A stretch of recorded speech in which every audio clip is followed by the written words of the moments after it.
शादी में आई चुड़ैल। पन्नपुर नाम के एक गांव में शादी चल रही होती है। वाह, मजा आ गया फूफा जी। शादी में क्या खाना बना है? बाराती तो उंगलियां चाटते रह जाएंगे। हाँ, तुमने सही कहा। पनीर की सब्जी का तो कोई जवाब ही नहीं। दूसरी तरफ पंडित जी फेरों की तैयारी कर रहे होते हैं कि तभी वहाँ एक चुड़ैल आ जाती है। अरे मर गया रे, ये चुड़ैल यहाँ क्या कर रही है? अरे दिवाकर जी, ये आपकी कौन सी रिश्तेदार है? अरे मुझे क्या पता। क्या भाग्यवान, कहीं ये तुम्हारे मायके से तो नहीं आई है?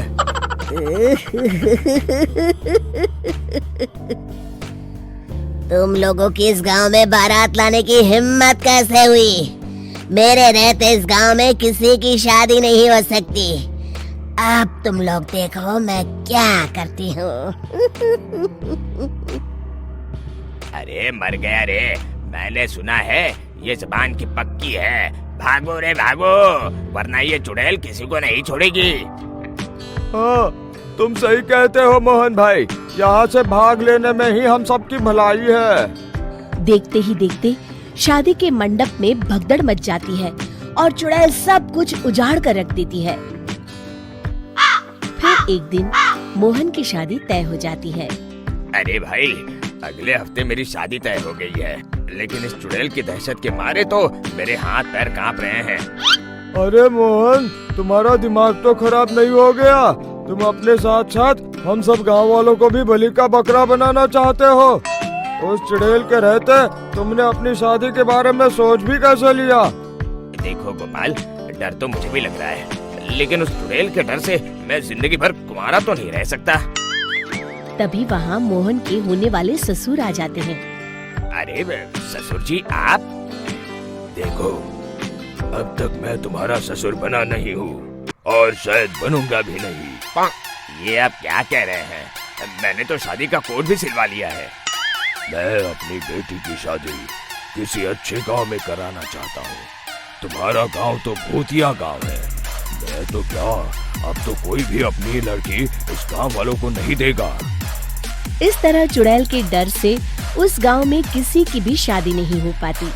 फिर एक दिन गांव के जमींदार अपनी बेटी की शादी करने का विचार करते हैं, लेकिन चुड़ैल के डर से उनकी भी हिम्मत जवाब दे देती है।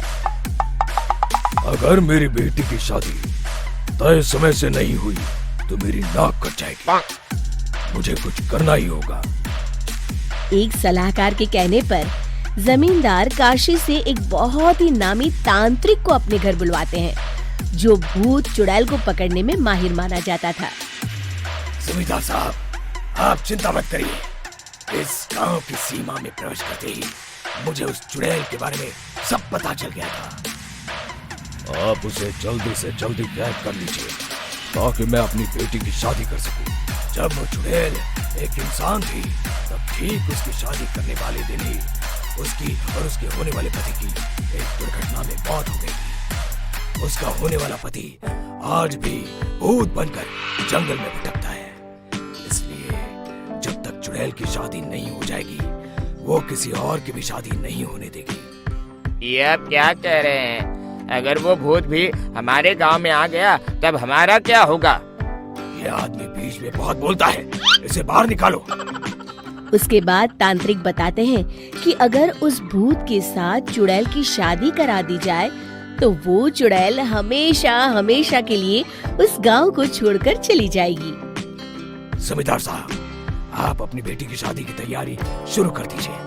मैं कुछ गांव वालों को अपने साथ लेकर उस भूत को ढूंढने जंगल की ओर जाता हूँ। इस तरह जमींदार निश्चित होकर अपनी बेटी की शादी करवाने लगते हैं, लेकिन तभी वहाँ चुड़ैल आ जाती है। मैंने तुम गांव वालों को समझाया था ना कि इस गांव में कभी कोई शादी नहीं करेगा। लगता है तुम लोग मुझे हल्के में ले रहे हो। चुड़ैल जमींदार की बेटी को उठा लेती है।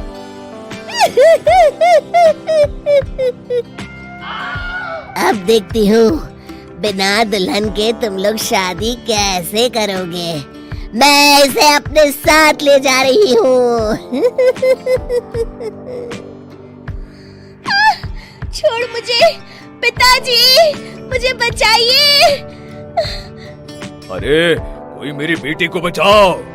तभी तांत्रिक उस भूत को लेकर वहाँ पहुँचता है। अरे भाग्यवान, रुको, इन मासूमों को परेशान मत करो, मैं आ गया हूँ, अब तुम मेरे साथ चलो। चुड़ैल बहुत खुश हो जाती है। आप आ गए, चलिए अब हम मंदिर में चलकर शादी कर लेते हैं। अरे अरे अरे अरे, ये क्या कह रही हो? मंदिर में जाके दोबारा मरना है क्या? चलो, आज से हम जंगल में रहेंगे। चुड़ैल चली गई, अब मेरी शादी हो जाएगी। इस तरह सभी गांव वाले खुशी से झूमने लगते हैं।